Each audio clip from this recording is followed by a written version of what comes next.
বিকাশ দিয়ে আপনি 100 বিদ্যুৎ বিল দিতে পারবেন একদম ফ্রিতে। তো 100 বিদ্যুৎ বিল আপনি কিভাবে বিকাশ দিয়ে বিকাশের অ্যাপসে গিয়ে সেই বিদ্যুৎ বিলগুলো পেমেন্ট করবেন আজকের এই ভিডিওতে আমি আপনাদেরকে দেখিয়ে দেব।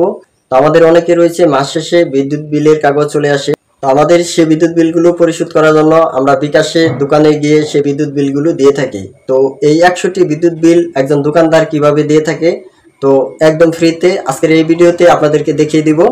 তো চলুন ভিডিওটি শুরু করা যাক। তো বিদ্যুৎ বিল দেওয়ার জন্য আপনারা আপনাদের ফোন থেকে প্রথমে বিকাশ অ্যাপসটা লগ ইন করে নেবেন। বিকাশ অ্যাপস লগ ইন করার পর এখানে দেখেন পে বিল নামে একটি অপশন রয়েছে, তো জাস্ট আপনারা এই পে বিলিতে ক্লিক করে দিবেন।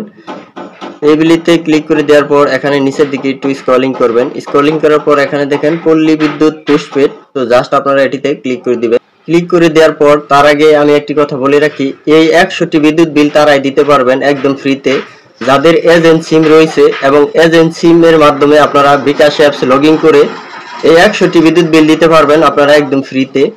দেখেন বিলের সময়সীমা, তো জাস্ট আপনারা এটিতে ক্লিক করে দিবেন। তো আপনি যেই মাসে বিলটি দিতে চাচ্ছেন সেই মাসটি আপনারা এখানে সিলেক্ট করে দিবেন। তো মাস সিলেক্ট করার পর এখানে দেখেন SMS অ্যাকাউন্ট নাম্বার, তো এই জায়গাতে আপনারা অনেক সময় একটু ভুল করেন। তো SMS নাম্বার বলতে আসলে এখানে দেখেন আপনাদের যে পল্লী বিদ্যুৎ বিল রয়েছে, তো সেই পল্লী বিদ্যুৎ কাগজের এখানে দেখেন গ্রাহক হিসাব নাম্বার, তো এই হিসাব নাম্বারটি কিন্তু আমাদের এই জায়গায় টাইপ করে বসাতে হবে। তো আমি আমার পল্লী বিদ্যুতের যে হিসাব নাম্বারটি রয়েছে তো সেই হিসাব নাম্বারটি আমি এখানে বসিয়ে দিচ্ছি।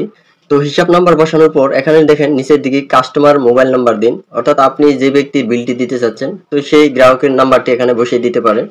তো সেই গ্রাহকের নাম্বার যদি না থাকে আপনি আপনার ব্যক্তিগত একটি নাম্বার বসিয়ে দিতে পারেন। তো আমি আমার নাম্বারটি এখানে বসিয়ে দিচ্ছি। তো নাম্বার বসানোর পর এখানে দেখেন পে বিল করতে এগিয়ে যান, তো জাস্ট আপনারা এটিতে ক্লিক করে দিবেন। ক্লিক করে দেওয়ার পর এখানে দেখেন বিলের কিন্তু আমার সমস্ত অ্যামাউন্ট দেখাচ্ছে এবং এটি স্ট্যাটাস আনপেড, তো কাস্টমার মোবাইল নাম্বার, তো সবকিছু কিন্তু আমার বিলে পরিশোধের শেষ সীমা।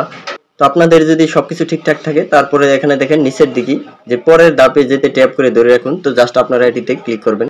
তো ক্লিক করে দেওয়ার পর এখানে দেখেন সবচেয়ে মজার একটা বিষয় হচ্ছে যে চার্জ, আমরা যে 100টি বিদ্যুৎ বিল দেই আমাদের বিকাশ এজেন্ট সিম থেকে, তো ওই 100টি বিদ্যুৎ বিল কিন্তু আমরা একদম ফ্রিতে দিতে পারি।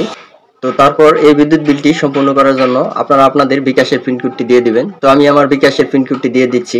তো পিনকোড দেওয়ার পর এখানে দেখেন নিশ্চিত করুন, তো জাস্ট আপনারা এটিতে ক্লিক করবেন।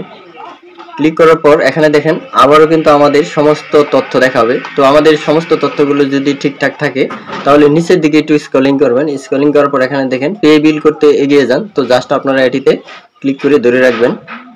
তো ক্লিক করে ধরে রাখলে কিন্তু আমাদের এই বিদ্যুৎ বিলটি সম্পূর্ণ করা হয়েছে। এই দেখেন অলরেডি কিন্তু আমার এই জায়গায় একটি মেসেজ চলে আসছে।